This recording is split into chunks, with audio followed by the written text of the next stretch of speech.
दर्शकों, आज हम बात करेंगे नवम भाव के स्वामी के बारे में। नवम भाव का स्वामी कौन से घर में बैठ के कैसा फल देता है।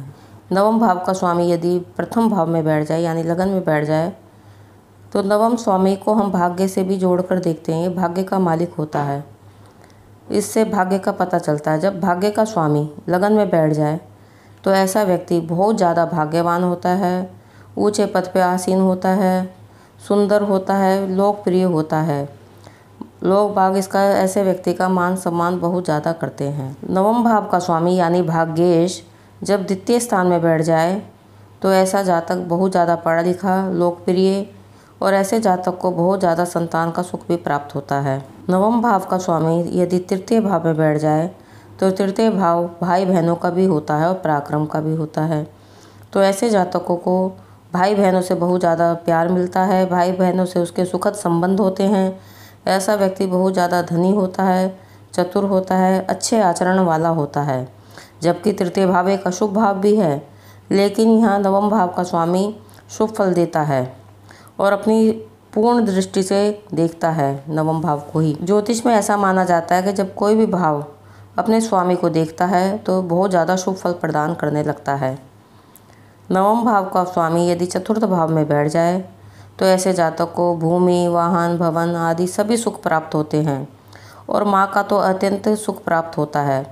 ऐसे जातक को माँ का पूरा स्नेह मिलता है। नवम भाव का स्वामी यदि पंचम भाव में बैठ जाए तो ऐसे जातक की संतान बहुत अच्छी होती है। ऐसे जातक को संतान सुख मिलता है।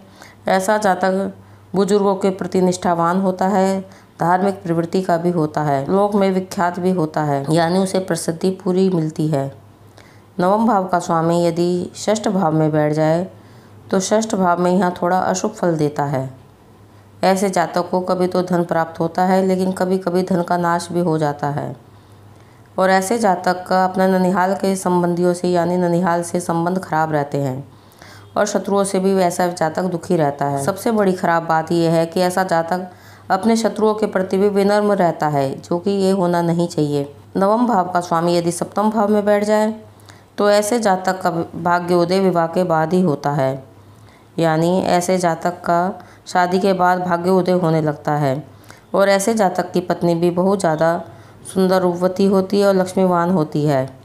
जातक की शादी के बाद घर में कोई धन की कमी नहीं रहती। नवम भाव का स्वामी यदि अष्टम में बैठ जाए तो यहाँ ये नवम भाव का स्वामी सबसे ज़्यादा अधिक अशुभ फल देता है, क्योंकि नवम भाव से द्वादश भाव अष्टम ही होता है।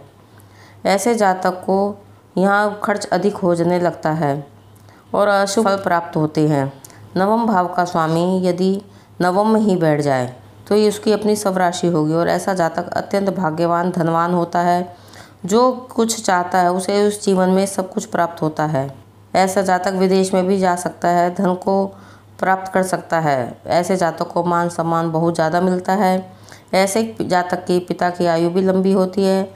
ऐसा जातक वैभवशाली, ऐश्वर्यवान होता है और एक ही विशिष्ट राजयोग भी बन जाता है। नवम भाव का स्वामी यदि दशम भाव में बैठ जाए तो ऐसा जातक राजाओं के समान अपना जीवन जीता है और बहुत ही ज़्यादा ऊंचे पद पर आसीन होता है, यानी कोई सरकारी ऊंचे पद पर जाता है, इसे ऊंचा पद प्राप्त होता है और ये भी एक राजयोग बनता है। नवम भाव का स्वामी यदि एकादश भाव में बैठ जाए तो ऐसा जातक अपने बड़े लोगों का मान सम्मान करता है, गुरुजनों के प्रति आज्ञाकारी भी होता है, चतुर होता है और ऐसा जातक दूसरों का परोपकार बहुत ज़्यादा करता है, यानी परोपकार के कार्यों से जुड़ा ही रहता है, हमेशा लोगों की मदद करता है। नवम भाव का स्वामी यदि द्वादश भाव में बैठ जाए तो ऐसा जातक धन बहुत ज़्यादा खर्च करने लगता है और धन खर्च करने के कारण ही उस पर थोड़ी धन की कमी बनी रहती है। ऐसे जातक को सोच समझकर धन खर्च करना चाहिए।